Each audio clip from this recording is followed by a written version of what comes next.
So getting into some of the more nuanced and advanced concepts with structure, we talked previously about substructure and changes of character, and now we're going to be getting into substructural order flow.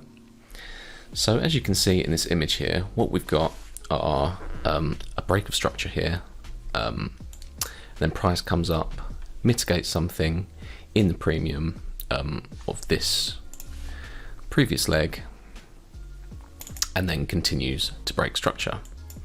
And then price over here, you can see, fails to mitigate this premium and then continues down. However, if we look in more detail at this price, you can see we've had a change of character here near the top. So if we mark that on there, we can then see that we've had some kind of order flow with this substructure that is created. So you can see in this first change of character, we had this breakdown here, and then that was mitigated to the premium before the next breakdown. And you can see that that was then mitigated to the premium before the following breakdown. And so if we consider this price all mitigated,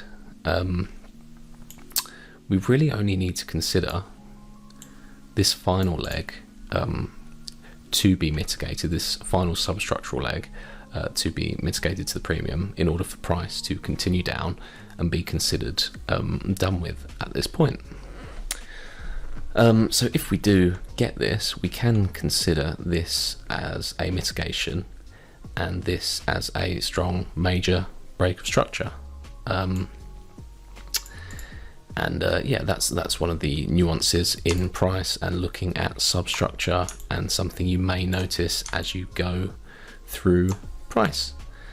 So yeah, that's basically the concept of substructural order flow. Very simple, short concept, and now we'll go ahead and look at some real life examples on the charts. Okay, so onto the actual charts now, and this is the 4-hour chart, and there's a good example here of this substructural order flow, and we can kind of compare left to right. So we've got this big bearish leg here, and then this big bearish leg over here. If we look at the first one, what we can see is that we had a change of character over here. We created a high, a low, and a high, and then broke that. And if you look at our first change of character leg, you can see that that was never mitigated to the premium before price just continued dropping down. So obviously that means this whole leg was then valid to look for reactions to, and still stayed open because there were still possibilities that price would need to come higher. And in fact, as you can see, it did ultimately come to the extreme first of all, and then it actually swept the extreme before continuing down. So yeah, it was never likely that price would react to anything lower than that anyway. But if we compare that then to the next leg of price, what we can see here is that we had a change of character. Well, we had multiple changes of character. We had the first one right here that was ultimately broken, so the highest point is over here. So the first real change of character was at this point right here where price closed below. So if we look at that substructural leg,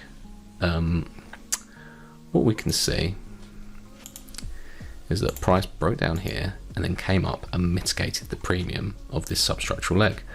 And then if we continue on looking at price, we had created a new high here and broke down again, and we can see that that again was mitigated to the premium before price continued down. So we can consider this area of price mitigated, and so then the next high would be this one, and then that's what finally broke the major low, and we would then be looking at this overall leg of price, and then you can see we didn't mitigate that. We broke down, creating a minor high here, and then price came back to this point. Now, because this previous area is mitigated, what is likely to happen, or what we can consider, is just this substructural leg, something to be mitigated in here, in order for price to continue lower. As you can see, we have entered this premium. And what stands out to me, as I've said in other videos, is this candle right here, for price to come and tap into and continue on.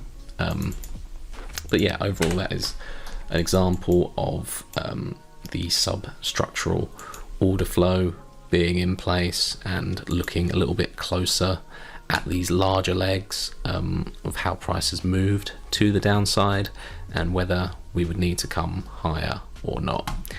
It may well come higher, because there is a slightly different way of looking at this. Is if we looked at the change of character first of all here as just this wick breakdown, what you can see is that that wasn't mitigated to the premium before price carried on down. So there is a chance that price may come into this zone here before it needs to go down, but it's all about building stories, and if we look at this story, then this area makes sense to us, and more than one area is allowed to make sense. Overall, it's just, if you can build a higher time frame story around an area, that gives it a high chance of being a reaction point, and that's all we're looking for, really. So yeah, at the moment this is enough for me to look at continuation sells from this point here, looking to continue down and break this low ultimately.